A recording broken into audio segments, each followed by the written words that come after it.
Recently, I did a video on true RMS in meters and why a true RMS meter is necessary if you're making measurements on a waveform that is not sinusoidal. A link to that video is in the description of this video. It is on multimeters, digital multimeters, and explains why you need true RMS when you do have a distorted waveform. In that video, I mentioned that there aren't very many applications where you need a multimeter for measuring voltage, because most of us run into voltage signals that are always going to be sinusoidal. You rarely will have an occurrence where that waveform is not sinusoidal and you would need the true RMS function. However, I believe everybody should have a true RMS clamp meter. The reason for that is most of us are running into LED lighting or fluorescent lighting in our homes. Instead of the old standard incandescent lighting, you've got these CFL bulbs all over the place.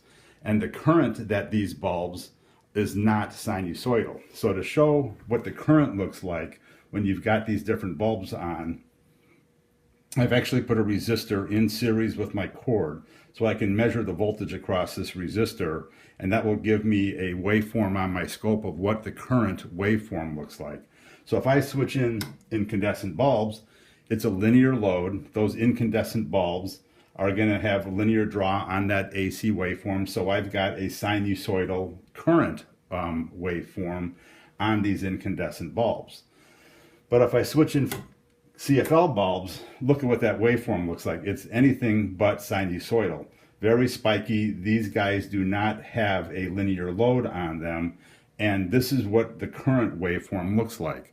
So a clamp meter will measure this waveform a lot differently than it will measure this waveform if it is not a true RMS clamp meter. So let's take a look at how the different clamp meters would measure these two waveforms.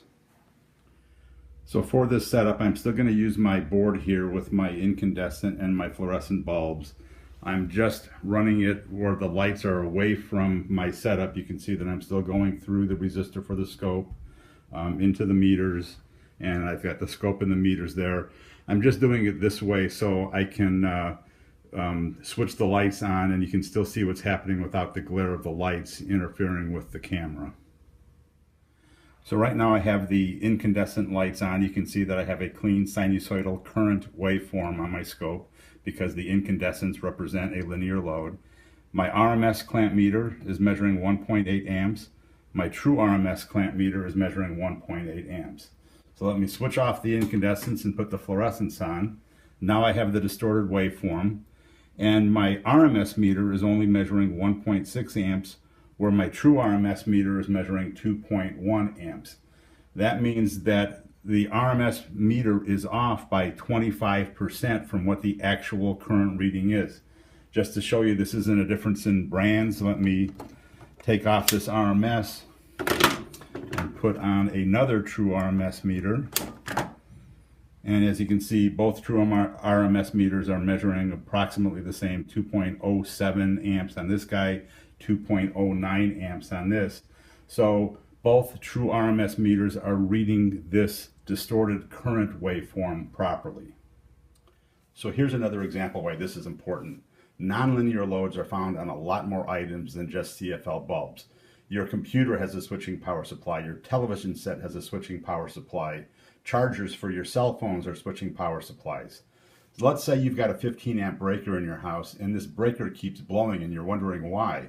And here I've got a room simulated where I've got several computers plugged in, CFL light bulbs powering up, a television set on. So I go on that breaker, that 15 amp breaker that's blowing with my RMS clamp meter, and I see 14.6 amps. And I think, well, that's close to the limit of 15 amp breaker, but it's not over 15 amps. This breaker shouldn't be blowing. But if you were to put a true RMS clamp meter on, this line is actually drawing 23.3 amps.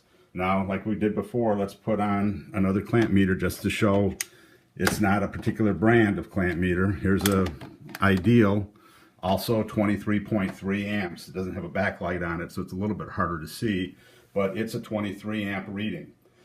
So this is why I think it's really important to have a clamp meter that is true RMS. If you really want to understand why these readings are different and a little bit more about true RMS, check out my video on true RMS on multimeters. There is a link to that video in the description of this video, and I should have a link to that video at the end of this video as well. Thank you.